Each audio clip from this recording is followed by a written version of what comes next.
تو اس وقت رسول اللہ پر کیا گزرتی ہوگی جو ہم گناہگاروں کو رات میں یاد کر کے روتے ہیں، اے اللہ میری امت کو بخش دے، میری امت کو بخش دے۔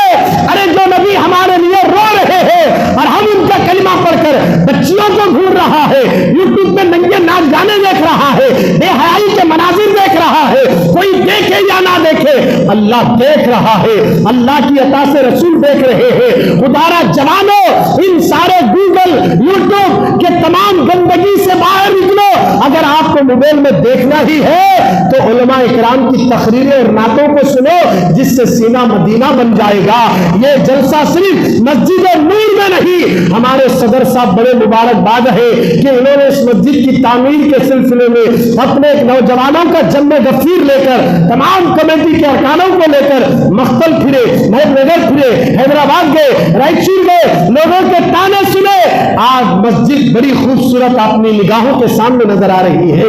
یہ محنت کا نتیجہ ہے، اور جب مسجد بنائے ہیں تو مہینے میں ایک مرتبہ ایسا جلسہ دل سے کرنا تاکہ قیامت میں حضور بھی راضی ہو جائے۔ مسجد بنانے والے تو مسجدیں بہت بناتے ہیں، مگر اصل میں جو ہے نا، جو کام کرنا وہ کام کرنا، مسجدیں تو بناتے ہی ہے، بنانا بھی چاہیے، مگر اصل جو کام ہے ہمارے کردار کو درست کریں، ہمارے اخلاق کو درست کریں۔ کیونکہ غریب نواز انڈیا آنے کے بعد پہلے مسجد کا سنگ بنیاد نہیں رکھے، مدرسے کی بنیاد نہیں رکھے، کالج کی بنیاد نہیں رکھے، یونیورسٹی کی بنیاد نہیں رکھے۔ غریب نواز انڈیا آنے کے بعد اخلاق پیش کرے، کردار پیش کرے، چال چلن کو دیکھے، ان کے وعدوں کو دیکھے، ان کی باتوں کو دیکھے، تب جا کر لوگوں نے ان کی ادا کو دیکھ کر کلمہ پڑھ کے مسلمان ہو گئے۔ خالی ادا دیکھ کر آج ہم لوگ کیا کر رہے ہیں؟ وعدہ کر کے جھوٹ بول رہے ہیں۔ اب بھی 10 منٹ میں آ رہا ہوں بول رہے، بھول کو جاتے بعد میں ہے نا، نہیں کام میں بیزی تھا، وہ بیچارہ کاغذ ٹھہرا۔ وعدہ خلافی کیا سمجھے؟ ایزی لے لیے، وعدہ کر کے وعدہ توڑنے میں آج تو پورے دنیا کے مسلمان 80% سب سے زیادہ وعدہ توڑ رہے ہیں۔ بات دے کر بدلنا آج مسلمانوں کا شیوا بن گیا۔ لوگوں، صرف نماز پڑھنے سے کام نہیں چلتا، جہاں نماز انسان کو صاف ستھرا رکھنا سکھاتی ہے، وہاں نماز یہ بھی تعلیم دیتی ہے میدان میں جانے کے بعد تو ہمیشہ صاف رہنا ہے، وعدہ کر کے وعدہ پورا کرنا، ماں کا احترام کرنا، باپ کا احترام کرنا، بیوی کے ساتھ اچھا سلوک کرنا، چھوٹی سی بات پر بیوی سے جھگڑا نہیں کرنا، رات میں میاں بیوی لڑ کر تو ادھر میں ادھر نہیں سونا، کیونکہ اگر کوئی ایسا جھگڑا کر کے لڑ کر دونوں اپنے چہرے پلٹا کر سو جاتے ہیں تو آدم علیہ السلام سے لے کر ہمارے پیغمبر تک فرشتے اور اللہ ان دونوں پر لعنت بھیجتے ہیں جو میاں بیوی لڑ کر پیٹ بتا کر سوتے ہیں۔ گویا کہ اسلام نے یہ ہمیں پیغام دیا ہے کہ لڑائی جھگڑے کرنے کا نام اسلام نہیں، لڑائی جھگڑے کو ختم کرنے کا نام اسلام ہے، لڑائی جھگڑے کو ختم کرنے کا نام اسلام ہے۔ تمہارے کردار کو دیکھ کر لوگ کہیں گے یہ مسلمان ہے، یہ مسلمان وعدہ کرنے کے بعد نہیں بدلتا، یہ بات پر کتر رہنے والا ہے۔ یہ دنیا والوں کو ثابت کرنے کے لیے مقتل والوں آج کے کربلا کے تذکرے میں عہد کر لو کہ آج کے بعد ہم شریعت کے خلاف کام نہیں کریں گے، شریعت نے ہمیں جو بتایا اس پر عمل کریں گے۔ تو یاد رکھنا، آخری پیغام صرف مقتل نے پوری دنیا کے مسلمانوں کو، اگر پوری دنیا کے حالات جو بگڑ گئے، توجہ چاہ رہا ہوں، پوری دنیا کے حالات جو بگڑ گئے، مساجدوں کو جلایا جا رہا ہے، مسلمانوں کو نشانہ بنایا جا رہا ہے، اذان پر پابندی لگانے کی باتیں چل رہی ہے، آج جو چل رہا نا حالات، پوری دنیا کو یہ پیغام ہے، ہم ان سے لڑنے کی دعوت نہیں دیتے کیونکہ اسلام لڑنے کا نام نہیں ہے، لڑنے والوں کو سمجھانے کا نام اسلام ہے۔ ہم دعوت دیتے ہیں، اگر تم واپس چاہتے ہو دنیا کی سلطنتیں، تخت و تاج، اگر نوجوانوں واپس چاہتے ہو تو آؤ، پورے مسلم نوجوان شریعت کے پابند ہو جائے اور پوری عورتیں پردے کی پابند ہو جائے۔ اگر یہ دو چیزوں پر پوری دنیا میں عورتیں پردے کی پابند ہو جائے اور مرد شریعت کے پابند ہو جائے، سیکنڈوں میں اللہ پوری سلطنت کو تمہارے قدموں میں رکھ دے گا۔